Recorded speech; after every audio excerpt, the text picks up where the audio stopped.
lagi bersama kami di Hukum TV. Jangan lupa untuk mendukung channel ini dengan cara subscribe, like, dan share video ini. Seperti biasanya, kami akan membahas isu-isu yang masih hangat di telinga kita yang tentunya menjadi hal krusial untuk diperbincangkan. Di mana di video kali ini, kami akan membahas terkait kasus yang beberapa waktu lalu sempat mencuat di publik, yakni terkait putusan pengadilan yang mengabulkan pernikahan beda agama. Dan bagaimana sejatinya hukum di Indonesia mengatur terkait hal tersebut. Pada bulan April lalu, publik dihebohkan dengan adanya putusan Pengadilan Negeri Surabaya yang mengabulkan permohonan pasangan pria Muslim dan perempuan Kristen untuk secara hukum mengakui pernikahan mereka melalui penetapan Pengadilan Negeri Surabaya nomor 916 tahun 2022, dan putusan ini pun dianggap oleh hakim sebagai terobosan bagi pernikahan beda agama di Indonesia. Penetapan ini menurut juru bicara Pengadilan Negeri Surabaya menjadi dasar hukum dan perintah dilakukannya pencatatan dan penerbitan akta perkawinan oleh Dinas Kependudukan dan Catatan Sipil atau Dispenduk Capil yang sebelumnya menolak memproses pencatatan perkawinan beda agama tersebut.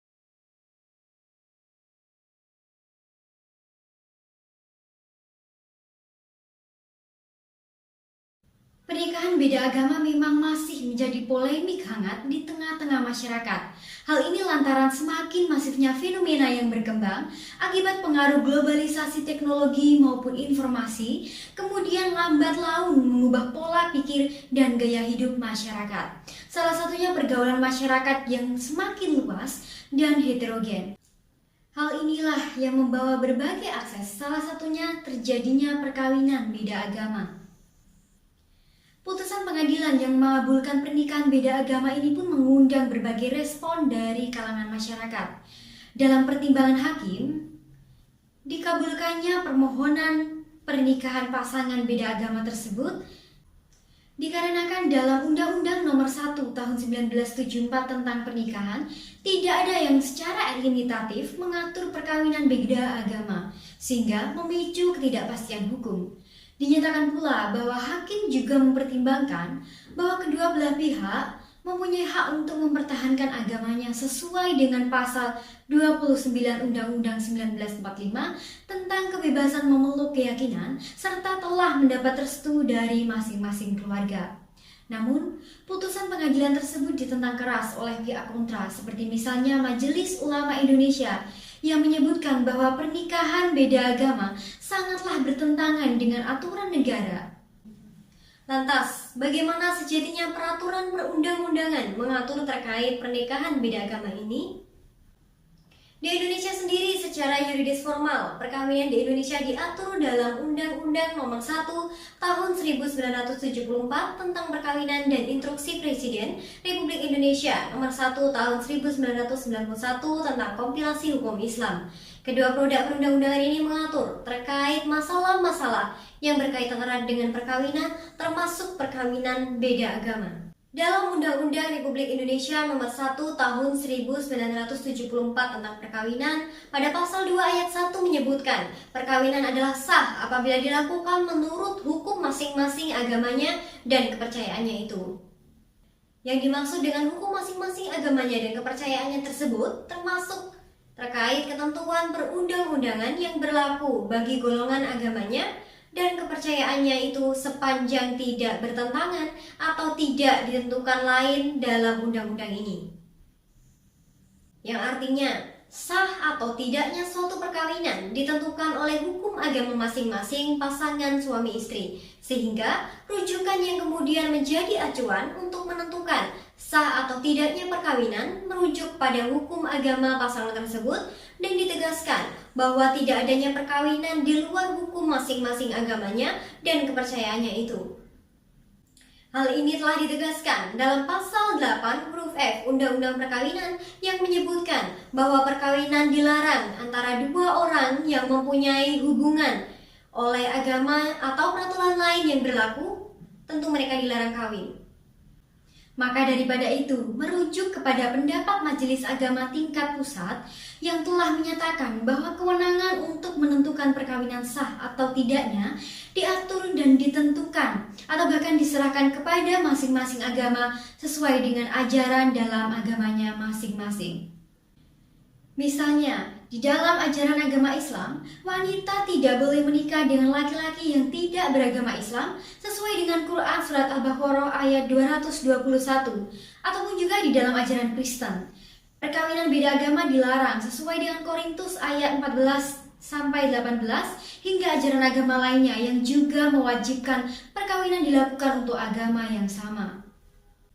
Hal senada diterangkan beberapa pasal dalam Instruksi Presiden Republik Indonesia Nomor 1 Tahun 1991 tentang kompilasi hukum Islam, yakni pada pasal 4 yang menyatakan bahwa perkawinan adalah sah apabila dilakukan menurut hukum Islam sesuai dengan pasal 2 ayat 1 Undang-Undang Nomor 1 Tahun 1974 tentang perkawinan.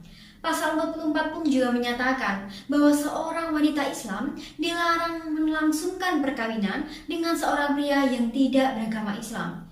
Ketentuan pasal ini pun diperkuat dengan fatwa MUI yang menyatakan bahwa pernikahan beda agama adalah haram dan tidak sah.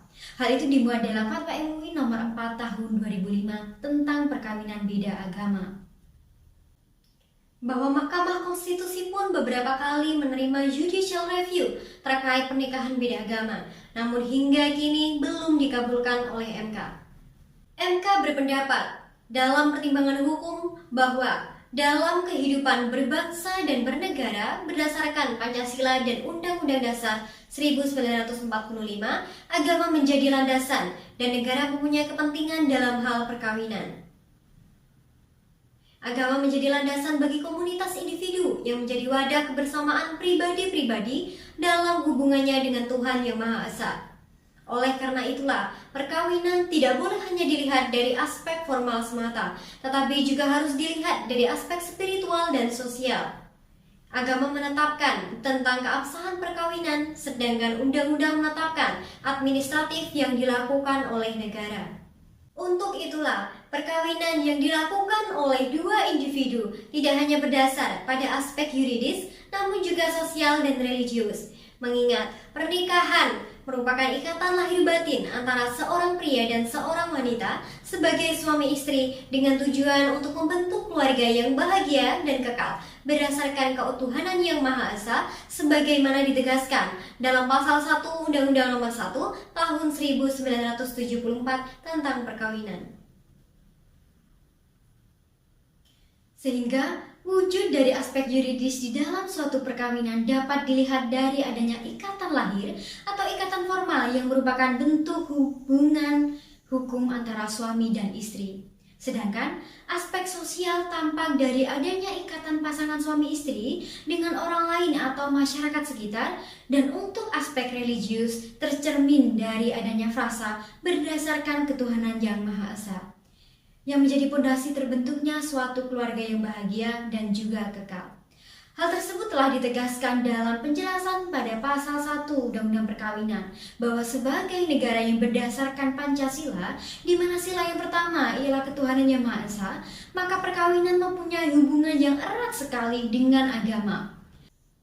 Sehingga perkawinan bukan saja mempunyai unsur lahir ataupun jasmani, tapi juga unsur batin atau rohani yang mempunyai peranan yang penting. Oleh karena itu, perkawinan bukan hanya didasarkan atas rasa cinta antara pasangan suami istri, melainkan juga terdapat nilai yang sakral dan luhur dari sebuah ikatan perkawinan menurut hukum Indonesia.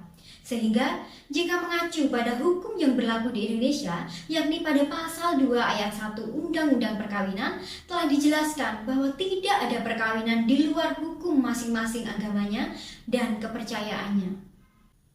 Hal ini sesuai dengan Undang-Undang Dasar 1945. Sekian video dari kami, semoga video ini bermanfaat. Terima kasih sudah menonton dan sampai jumpa di video kami berikutnya.